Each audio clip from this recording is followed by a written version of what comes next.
afternoon. I'm still reporting on the coup. Right now, please like, share, and subscribe in the description box below. Last night, Greg Kelly put out the best story on E. Jean Carroll I've ever seen. What a research writing staff he has. He started out with a comparison with Carroll and Ashli Babbitt, the Trump supporter who was deliberately shot outside the doors of the U.S. House of Representatives on January 6, 2021. Our founding fathers of the United States of America, amazing men, brilliant men, good men, God-fearing men, and they were all in the right place at the right time, came together and gave birth to a country and our Constitution, our beautiful Constitution. Wow, the Bill of Rights. Have you looked at it lately? You know, what do we have in there? We have the right, if we are accused, to a speedy and public trial. That's up to the defendant. If the defendant wants one, the defendant gets one, a speedy and public trial. Except, of course, if you're Donald Trump. That didn't happen in this E. Jean Carroll matter, huh? It was impossible. 1995, 1996 is when the alleged incident happened. What else are you entitled to in that Constitution of ours? An impartial jury. Yes, impartial. Is it possible for President Trump to have an impartial jury in New York County, in Manhattan, overwhelmingly Democrat, in an election year? It's not. That's in the Constitution, though. You know what's not in the Constitution? The Department of Justice. Department of Justice is actually not mentioned anywhere in the Constitution. That's kind of interesting, don't you think? And the FBI and federal law enforcement. Now, we need some of that, and there's a way to make that happen constitutionally. But it's interesting that the federal apparatus of law enforcement and our judicial system, they say that Ashli Babbitt's death does not matter, did not matter. The whole system said that was okay, that an unarmed woman was killed, and they all kind of went about their business. Yet E. Jean Carroll and her crazy 30-year-old story, right? That must be heard. The federal court system just facilitated for her an $83 million settlement. I would like to put Ashli Babbitt and E. Jean Carroll together, right? I mean, is this a country that the wheels have come off? Starting with Ashli Babbitt. What did she do on January 6th? She walked peacefully down the street. It's documented. We have it. It's a good chance that your friends, if they lean left, haven't seen this. But she was peaceful that day. Here she is inside the Capitol, walking, guess what? Like a tourist. The police shot her. Before they shot her, they failed her. 3 police officers just standing there. They were ordered to be there to guard the House chamber. And for some reason, all at the same moment, they decided to take a coffee break. We're out of here. And they just walked away. I see people out there get hurt. I don't want to hurt. I just... The whole country hates you. I want you to go home. Go. Let's go. Get this.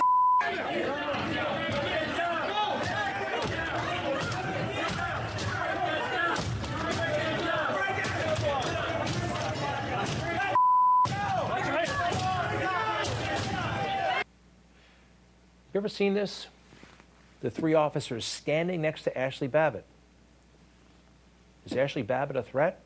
Why aren't they apprehending her? Why aren't they doing anything to her?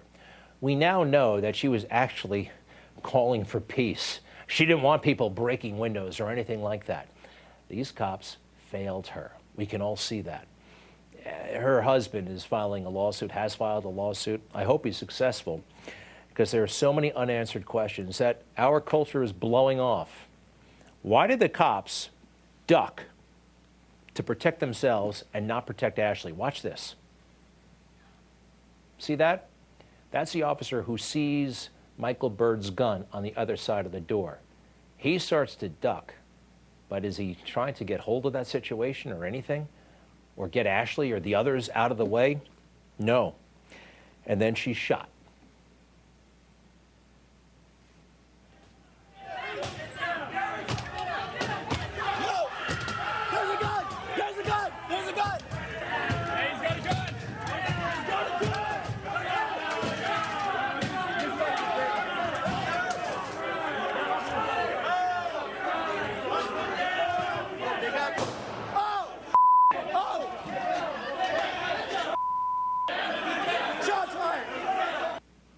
what happened? They were standing against the wall. Ashli Babbitt's right there, and she winds up getting shot. There are 3 police officers who could have stopped the whole thing, who could have communicated on the other side. And then to make matters worse, they bring her out of there as if she were a wheelbarrow, holding her by the legs, going down the steps. You know, even I know you're supposed to elevate the wound. Her neck is bleeding. Look at how they're holding her, by her feet with the head down. So the man who shot that woman, Lieutenant Michael Byrd, now a captain. He has been promoted, everybody. Did you know that? Promoted and given a gold medal.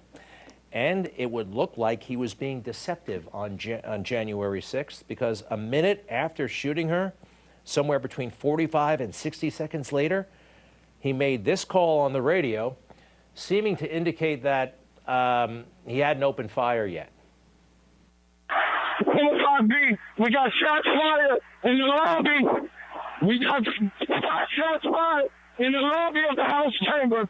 Shots are being fired at us, and we're prepared to fire back at them. We have guns drawn. Don't make sure we leave that in. Don't leave that in. We got shots fired, seeming to indicate that he was being fired at. The only shot that had been fired that day was his gun from him into Ashli Babbitt. What we're doing here is reviewing evidence. There is very real evidence here that needs to be addressed. Ashli Babbitt died. And why doesn't our establishment care? Why doesn't the media care? Well, she's got some major strikes against her, right? She's MAGA, pro-Trump. She's white and a woman. On the left, they have a word for that, a Karen, right? So the entire establishment turns its back on her. Some people online say, oh, she got what she deserved. You should see the horrible comments. Meanwhile, E. Jean Carroll, and I'm sorry, let's just have some common sense here. This is I'll be nice here, a very eccentric woman who lacks credibility. Her lawyers were besides themselves yesterday. I mean, they have to keep an eye on her. This is no way to talk, even if you did win. You've talked about using some of Trump's money that you're about to get to help shore up women's rights. Do you know what that might be, what that might look like? Yes, Rachel. Yes. Tell me. I had such great ideas for all the good I'm going to do with this money. First thing, Rachel, you and I are going to go shopping. We're going to get completely new wardrobes, new shoes, motorcycle for Crowley, new fishing rod for Robbie. Rachel, what do you want? Penthouse?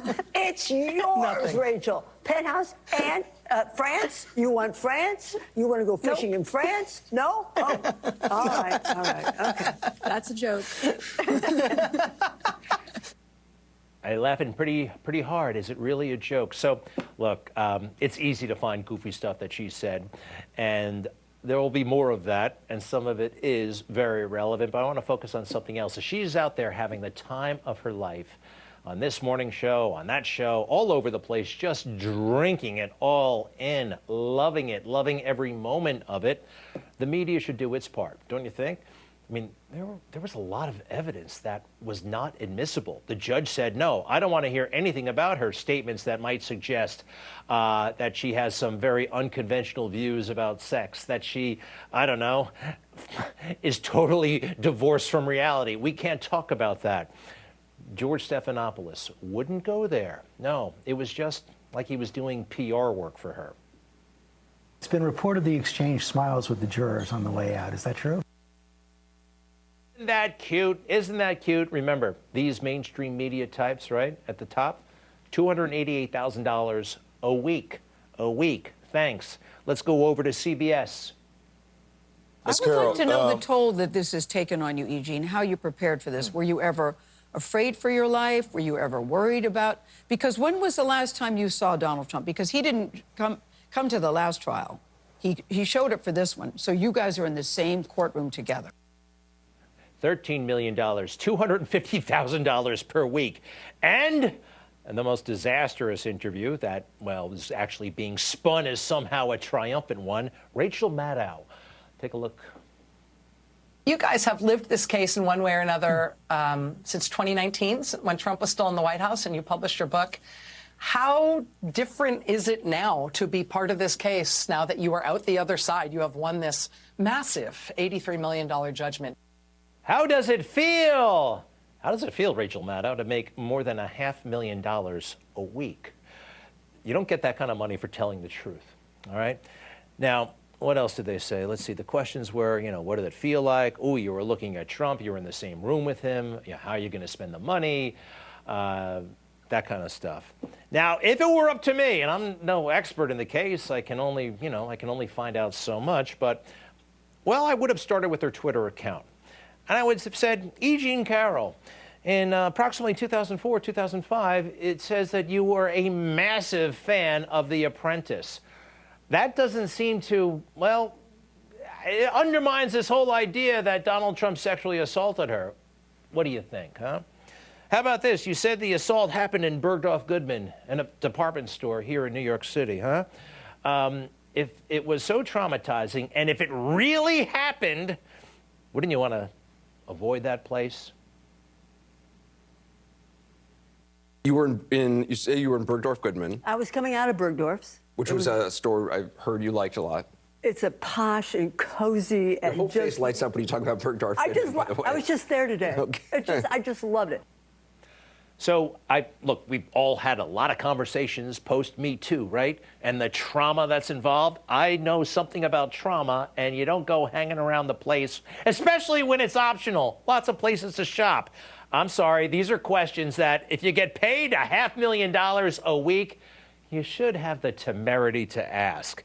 Oh, also, I actually remember a husband of hers. His name was John Johnson. He's still alive. He's in his 80s. A great guy, a great broadcast journalist. Watch. Good evening. I'm Dana Tyler. And I'm John Johnson. We begin with a deadly attack on the former New York City police officer. He was gunned down tonight in the Bronx, and the killers are still on the loose. So, John Johnson, if you grew up here in New York City, you know who this guy is. And he was married to E. Jean Carroll.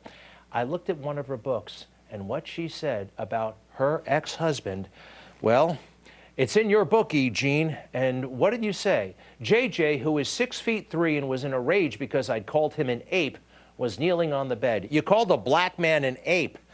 I think that, given your, well, newsworthiness, I want to know a little bit more about that. Back to your tale about what happened in the department store. She said something to Anderson Cooper that suggests she had money on the mind a long time ago. Then we went up. He was going to get some lingerie. And I am just like, oh, well, I can dine out forever on this story. We're going to go get lingerie. Okay, dine out forever. Dine out forever. That means you're going to tell the story and you're going to have people enthralled. They may even pay you. Dine out forever on this story. It's a very strange thing to say. Can we agree? Do we still have a culture where this stuff is abnormal or at least deserves scrutiny in a court of law? And if not on a court of law, in a court of law, on a TV talk show? Are we so precious that you can't?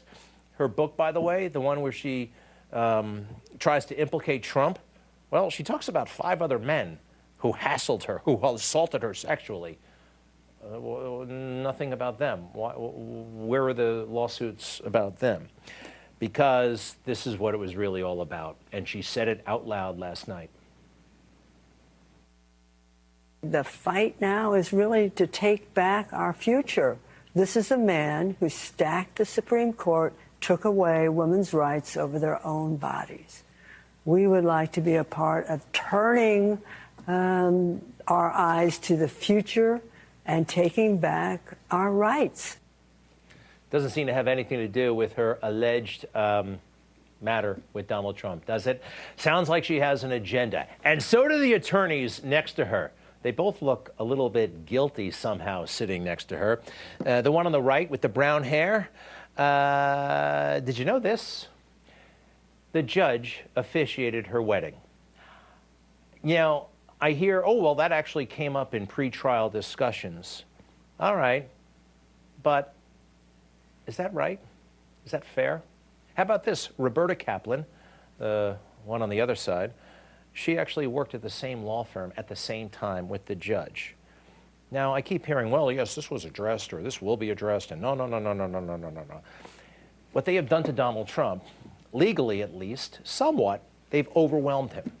Now, I think he has, what, 5 cases, 6 against him.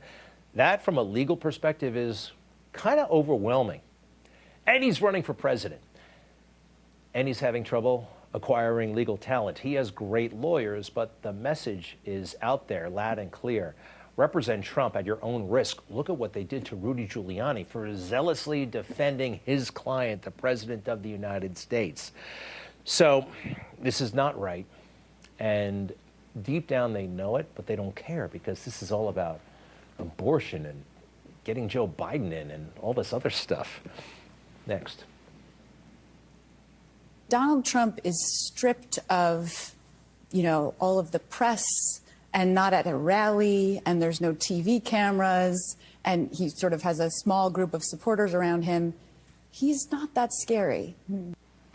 It's an interesting thing she said. Her name is Sean Crowley, I believe, one of the lawyers. Stripped of the press. That's what she said. When he's stripped of the press, he's not scary. Now, it's interesting because when O.J. Simpson, when he was accused, you had legal panels. They were debating everything. They would not say whether O.J. was guilty or innocent, right? They were debating it like it was a real whodunit. He's been stripped of that. There's no real press here. There's nobody to stick up for him other than, little bastions of conservative media here and there. And most of them are useless. Next. And when he is stripped of all of the rallies and the truth socials, he's just a guy. I think Eugene called him the emperor with no clothes. That's not my quote, but he definitely is. He's not the guy that you see on TV. He's just a guy, sometimes acting like a petulant toddler, but just a guy. Just a guy. Now, she's a former federal prosecutor. There's a lot I don't like about that. Just a guy. Number one, he's a citizen. He still has rights. Sometimes federal prosecutors, they don't see people that way. And also, Donald Trump, let's face it, he's not just a guy. In fact, Kathy Hochul changed the law so they could sue Donald Trump. She changed it. We have a statute of limitations. She's like, oh, that's so pre-Me Too. We can't have a statute of limitations. You can sue Donald Trump. We are giving you a 1-year opportunity to do so, no matter how old the allegation. So, is this just a guy? 4 cases, 5 cases, all over the country, running for president at the same time? Just a guy? This just happened because of genuine wrongdoing? No, it's not. And you know it, and I know it. And he's winning anyway. And the truth will ultimately prevail about this phony case. In a way, it already has, but I think everybody will be restored and everybody will have what's coming to them. I'm still reporting from just outside the former citadel of world freedom. Good day.